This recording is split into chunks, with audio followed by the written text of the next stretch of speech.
अस्सलाम वालेकुम। अच्छा जी, थाना गुलाम हमदाबाद की ईदी मुहिम जी है ना वो फड़ी गई है।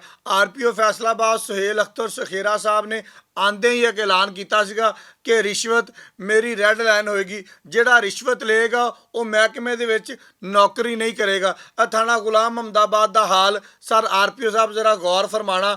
एक अली रजा नाम के बंदे नूं थाना गुलाम हमदाबाद का ASI जिहड़ा वा रजा वो फड़दा वा, फड़ के थाने दे विच सीढ़ियां वाले कमरे दे विच बिठा लैंदा वा ते बिठा के उहनूं धमकियां दिंदा वा, कुटदा वा, मारदा वा रोजे की हालत दे विच। उस बंदे दा सर गुनाह कोई नहीं हैगा, ਉਹਨੂੰ रोजे की हालत दे विच तशद्दद किया जाता वा, उत्थे हफ्से बजा दे विच रखिया जाता वा, धमकियां दित्तियां जांदियां वा कि जनाब अगर तुसी पैसे ना दिते, अगर ईदी ना दिती, मेरे SHO साहब ने कहा वा ते जनाब के खिलाफ असी जुए का परचा देवांगे।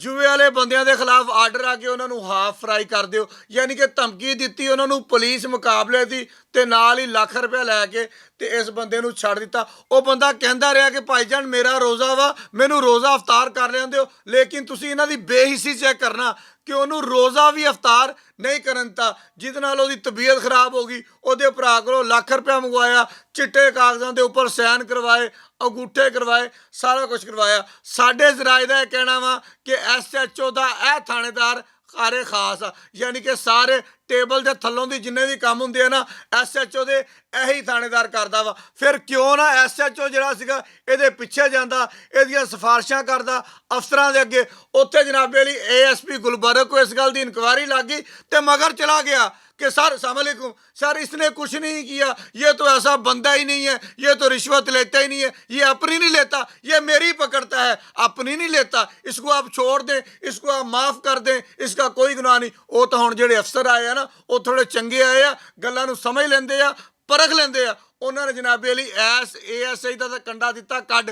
तो मैं गुजारिश करांगा कि सर जेड़े थाने दे विच 6 घंटे तक इस बंदे नूं अगवा करके बिठाई रखिया, जनाब उत्थे SHO सुत्ता सीगा, उत्थे मुंशी सुत्ता सीगा, उत्थे बाकी लोग सुत्ते सीगे, उन्हां दे खिलाफ कोई कार्रवाई नहीं होनी। मैं अफसरां नूं पुछांगा कि इस थानेदार दा कल्ले दा थाना सीगा, SHO उत्थे सुपरवाइजरी अफीसर नहीं है सीगा, मुहर्रर नूं नहीं पता सीगा कि साडे थाने दे विच इह गैर कानूनी बंदा लिया के रखा हुआ वा, जिते तशद्दद किया जा रहा वा, जित को पैसे मंगाए जा रहे हैं। 6 घंटे तक यदा मतलब आ कि तुहाडा SHO थाने नहीं जाता, 6 घंटे तक यदा मतलब आ कि थाने का मुहर्रर थाने च नहीं हुंदा। गुजारिश करांगा सर असीं सुनिया सीगा कि कच्चे दे डाकू बंदा चक के लै जांदे आ, उत्थे जाके उहदे कोल तवान मंगदे आ। क्या साडी गुलाम हमदाबाद पुलिस दे विच ते कच्चे दे डाकुआं दे विच कोई माड़ा जिहा फर्क है तो सानू दस दिओ। सिर्फ वो पैसे बहुते मंगते हैं, ये पैसे हिसाब दे मंगते हैं। इन्हों ईद वास्ते लोड़ हुंदी है, उन्होंने अपना घर चलाने वास्ते लोड़ हुंदी है। इन्होंने बंदे नूं अगवा किया, थाने दे विच लिजा के रखिया, फिर उहदे कोल लाख रुपया लिया, लाख रुपया लैके उहनूं छड्ड दिता। सर इहनूं अगवा बराए तवान नहीं कवांगे ते होर की कवांगे। इस महीने दे विच तुहाडी पुलिस दे 2 थानेदार, एक वड्डा थानेदार, एक थोड़ा जिहा निक्का थानेदार अगवा बराए तवान दे विच मुलव्वस ने। एक ने खानेवाल तो बंदा फड़ के लिआंदा, उहनूं अगवा किया, तवान मंगिया, वो खानेवाल जेल दे विच हैगा वा। एक जनाबे अली थाना गुलाम हमदाबाद दा निक्का थानेदार SP आबा जफर ने मुअत्तल कर दिता। मैं यही गल कीती आ, ये 2-4 सियाणे अफसर ना नाल ते यकीन करो कि थाना गुलाम हमदाबाद दी पुलिस सारा इलाका वेच के ते किते दी किते चली जावे। बहुत शुक्रिया।